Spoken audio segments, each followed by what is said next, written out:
I has returned once again with time with the TTE remake, James in the Trouble with Trees, narrated by Alec Baldwin. Let's go. Thomas the tank engine had been working in the coal yards all day. The little blue engine was covered in coal dust. "We can't clean you up tonight, Thomas," said his driver. "There's a problem with the hose pipe." "Bother," said Thomas. "A bath would make me feel much better. The others are sure to say I look silly." But the engines were too busy arguing to notice Thomas. James was talking loudest of all. "I deserve a new coat of paint. Sir Topham Hatt says I'm the pride of the line, and—" "Rubbish," huffed Henry. "We're all the pride of the line."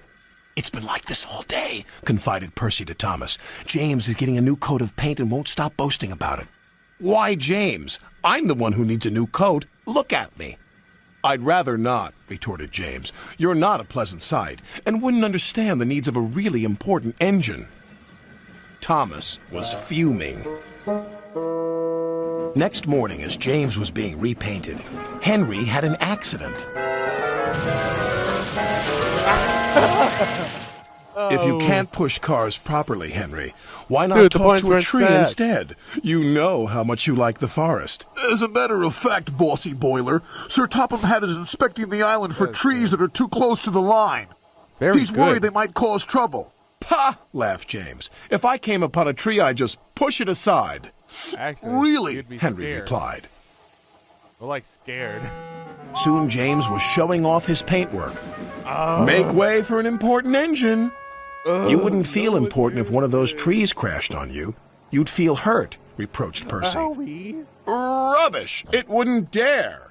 "You should be careful, James. Trees can be just as powerful as engines," advised Terence. "Oh, please.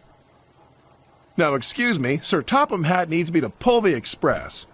No, he doesn't. And he huffed away. He needs you to pull a freight train. He needs you to pull a freight train. But James was wrong. "You must go to the yards and collect an important goods train, James. It's heavy, so be careful," said Sir Topham Hatt. "But, sir, I've just been repainted. Can't Thomas or Percy do it? They're dirty and like working with freight cars." "Really useful engines don't argue." So James didn't. By the time he arrived at the yards, the weather had changed for the worse. "Your color's nice, James. Pity about your face, though," said a freight car. James ignored them and set off.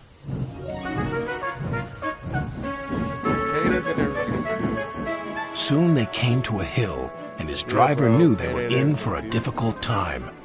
An old tree close to the track was being blown by the strong winds, and the rain had weakened the slope.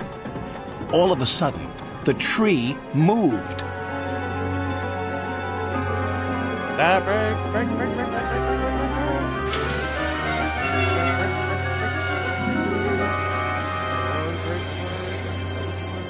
"Oh, help!" cried James. "Go away!" But of course, the tree couldn't. James tried to reverse away from the tree, but his train was too heavy. Take your brakes off. Then he heard a whistle. "It's Thomas," called his driver. James felt embarrassed and worried that Thomas would laugh at him, but Thomas didn't. He knew this was no time for teasing. Good on you, Thomas. "Beep, beep." "I'm ready," whistled Thomas. "So am I," replied James. "As ready as I'll ever be." They were just in time. You. Later, James spoke to Thomas. "Percy and Terence were so right to warn me. Thank you for rescuing me, Thomas." "Oh, that's all right. We engines must pull together, whatever the weather." Just then, Edward bustled in. "Sir Topham Hatt thinks you're both brave engines. Thomas, you're going to have a new coat of paint. And James, Sir Topham Hatt says that tomorrow you'll pull the special express." Everyone was very happy. Indeed they were. Well, that was a great reaction video.